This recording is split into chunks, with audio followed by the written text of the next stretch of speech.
Welcome back.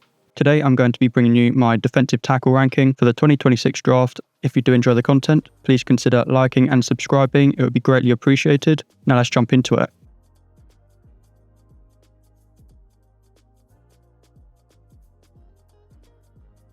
At number 8, I've got Dontay Corleone out of Cincinnati, and I've got a day 3 evaluation on him. Dontay Corleone was kind of an outlier in this group I looked at, and there was no question he was going to be number 8 on this ranking, although his play on the field doesn't have a lot to do with it. His medical is an avalanche of red flags. Before the 2024 season, he was diagnosed with blood clots in his lungs, which would be enough of an issue in itself without all the other issues it's likely created. It's reported that he weighed over 350 pounds this season, and I believe it, because all the defensive linemen packed some juice, but he stood out as blatantly carrying more weight than a 6'1" man should. It's no surprise that he missed games this season due to an ankle injury. He also had a knee injury in his 2022 season.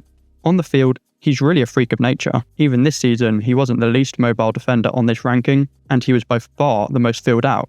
He's obviously got the potential of a legit starting nose tackle, but we've got a few of those to talk about in this video, and I don't know how you take a chance on the one whose medical report is screaming at you not to draft him. That's why I've got day 3 as his evaluation. By day 3, you're really just taking swings at potential, and I think there's enough potential here to take a swing early on day 3, but it probably shouldn't be before that.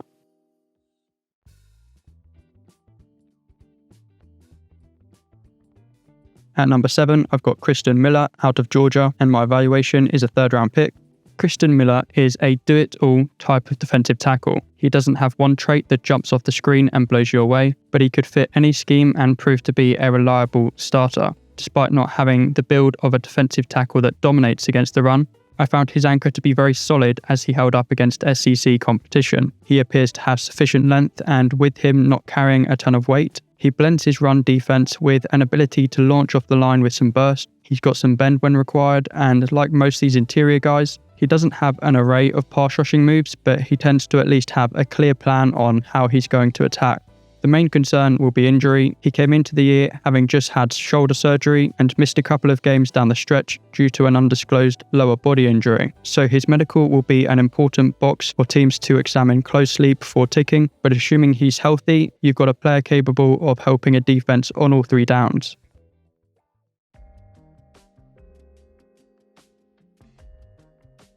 At number 6, I've got Darrell Jackson Jr. out of Florida State, and I see him as a 2nd rounder. Darrell Jackson Jr. is the son of former NFL receiver Darrell Jackson Sr., who had over 7,000 yards in the 2000s. Darrell Jackson Jr. also has the look of an NFL player at 6'5", 337 pounds and 35-inch arms according to Senior Bowl measurements. Understandably, his movement skills are very limited, but I think he will make a solid run defender in the NFL. This is a part of his game that I think will be getting underappreciated, as at least in the games I was watching, Florida State were asking their defensive line to slant on a large proportion of plays. So the whole defensive line moves in one direction, and it may look to some people that Jackson has oversold in that direction, or that he's being moved when actually that's what he's being asked to do.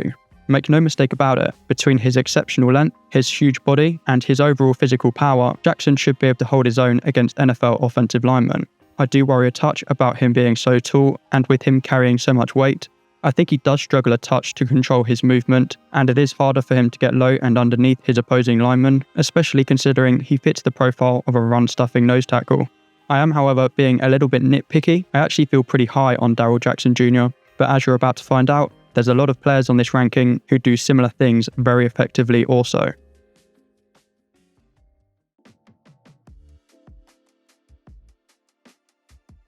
At number 5, I've got Lee Hunter out of Texas Tech, and I've got a 2nd round evaluation on him. It's hard to tell how physically dominant some of these guys are when they're playing lower competition, because the defensive tackle position is so much about your anchor, how strong you are in your core, in your base. Once Lee Hunter had his heels in, he could not be moved by his competition. And admittedly, had I seen him display that against some higher profile teams, I might have him slightly higher in my ranking. He's 6'4", 330 pounds, He measured in with 34-inch arms at the Senior Bowl, and considering he's so big, I was actually impressed with his movement skills. He's obviously not going to provide a ton of value in the pass rush, but he's not a statue by any means, and where this is particularly valuable for him is that even if you're drafting him as a pure nose tackle in a 3-4 defense, I don't think he has to come out of the game when you're playing a different package. He's mobile enough to play in a standard 4-3 defense if you need him to. But like I say, his value is in the ability to dig his heels in and not be moved, and I think he's phenomenal at doing this.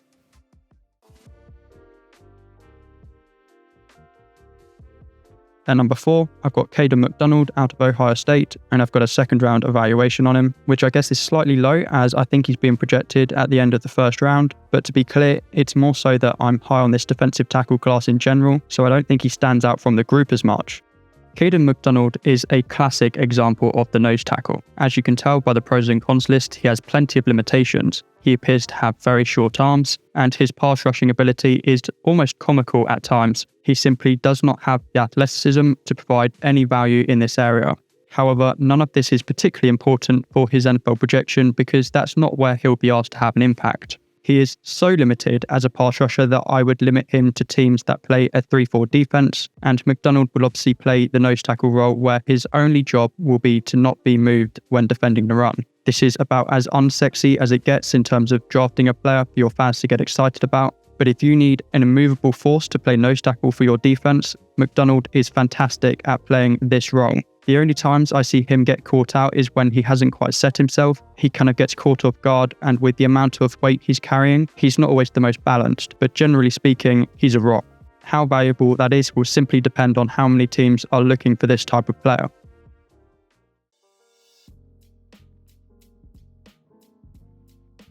At number 3, I've got Dominique Orange out of Iowa State, and he's the last of my second round evaluations. But these last couple we've spoken about, I see as borderline first rounders. Last season, Dominique Orange had the type of injury that leads to an NFL team getting an absolute steal. It was a lingering ankle injury that he bravely played through, but also led to him having the worst of his last 3 seasons in college. So once he's had the off-season to rest up, I believe he'll be back at his best for the NFL. Orange is another one of these space-eating defensive tackles, and to me he looked the most natural, NFL-ready of the lot. He measured in with 33 3/4 inch arms at the Senior Bowl, and he carries his 325 pounds with ease across his 6'4" frame. Unlike most of these prospects who are easily knocked off their feet due to the amount of weight they're carrying, Orange has excellent balance, and his movement skills for a man of his size were impressive as well. Many are going to have him pegged as a pure nose tackle, but I think he has enough mobility to be considered scheme flexible, although there's no doubt his value is as a run defender. I mentioned competition is a factor with these guys, but my judgment tells me Orange would have been just fine in the SEC, and that he in fact has the best anchor in the draft class among defensive tackles.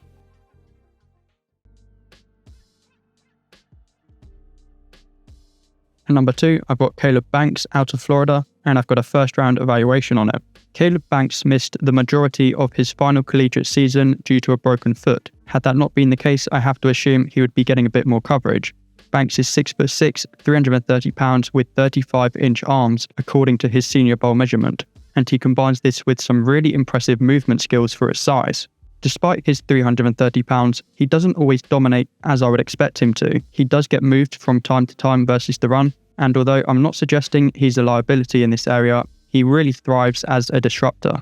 The explosiveness and bend paired with phenomenal length could make him a 10-sack type of pass rushing defensive tackle while still having some value versus the run. Of course though, this is only considering upside. My concern is the balance and the anchor. I do wonder if there's such a thing as too big, both in terms of height and in terms of weight, because he doesn't have that real dynamic thing about him that you see from the shorter defensive tackles, where they get underneath the offensive lineman and you just can't move them. But his physical traits jump off the screen, and I can't help but feel like they will do in the NFL as well.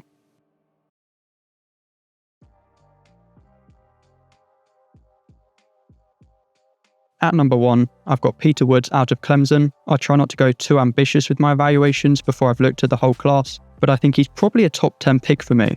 I have glanced at the odd mock draft here and there, and you see Arvell Reese getting projected to the Jets at 2, who I did take a peek at by the way for their edge ranking and decided he was more of a linebacker. And then I've also seen his teammate Caleb Downs being projected to the Jets at 2, so when you're getting linebackers and safeties being projected to go second overall, I have to think a really good defensive tackle squeezes into the top 10 somewhere, and actually I quite fancy Woods to my Commanders at 7. Peter Woods is a disruptor. Whether it's versus the run or the pass, he's going to be a problem for offensive lines in the NFL. The first thing that jumps off the screen is the athleticism. He explodes off the line and displays exceptional movement skills for a man of his size. The ability to turn the corner and bend isn't nearly as important for a defensive tackle as it is an edge defender, but the way Woods is able to get low and flex his ankles in the direction of the quarterback makes him incredibly dynamic when he pulls these traits together as a pass rusher. Woods will only be turning 21 by the time of the draft, and he's not the most polished prospect. I think he could be more assertive when rushing the passer at times, and definitely have a bit more of a plan in terms of setting his opponents up. But I think this will just come with experience. Similar to the consensus top interior prospects last year, Mason Graham, the main concern will probably be arm length. Peter Woods does seem to have short arms, and this does hold him back from being quite as dominant on the interior as I think he could be, because he is getting out leveraged at times. He is also failing to wrap up his tackles too often, which will be partly due to having shorter arms. The positive outlook is that his upside is undoubtedly higher than the aforementioned Mason Graham, who went 5th overall last year. I think Peter Woods will screw plays up for offenses. What will need to be seen is if he can polish his game up in order to turn flashes into consistent dominance, and whether he can hold his own versus the run in the NFL, because he is strong, but he doesn't have the elite anchor that Mason Graham had in order to combat his short arms. To be clear though, Peter Woods is an excellent prospect. This will just be the difference between a good starting defensive tackle and a truly dominant force who can wreck games for an offense. So this isn't the most eye-popping defensive tackle class, but I actually think it's full of good quality. And it was full of the types of defensive tackles that I'm quite into, which is the space-filling, immovable force type. They're not flashy, they don't have a thrilling highlight reel, but I just get a kick out of them. I don't know why. That said, couple of things to clarify in terms of the specific rankings. Full transparency, I had Dominique Orange ahead of Caleb Banks until I started going through my ranking and filling in the evaluation section of the graphics, because it was then that I realised that Orange to me was a second rounder, but Caleb Banks was a first rounder, and obviously it became clear that I should switch them around. The reason being is that although I felt slightly higher on Dominique Orange, I just feel really confident that he's going to be an effective run-stuffing defensive tackle. The difference between him, Caden McDonald, Lee Hunter and Darren Jackson Jr., very minimal. It's incredibly close between those four for me, and they're all very similar in terms of what they provide, what their floor is, what their ceiling is. They all could be good players, but the traits are not rare. There are two players who could be special in this D-tackle class, and that's Peter Woods and Caleb Banks. They are not space fillers. They are disruptors. If they polish a couple of things up, they could be the Chris Jones, the Jeffrey Simmons. I mean, look at the Super Bowl this year. Both teams have pretty mediocre edge play in reality. It's the Milton Williams, Christian Barrymore, Leonard Williams. These interior guys are creating the pressure. And not to fall into the trap of everyone has to start copying exactly what the two teams who happen to make the Super Bowl are doing and every other team sucks. But there is something to these guys who have the rare game-wrecking traits, especially if they can at least not look out of place versus the run. Those are often the real difference-making defensive tackles, and the top two in my ranking could be that. But that's all from me. From big fat ugly defensive guys to big fat ugly offensive guys, I'll be doing offensive line next, so keep an eye out for that. If you are enjoying the content, please consider liking and subscribing. It greatly supports the channel and I would very much appreciate it. I'll see you next time.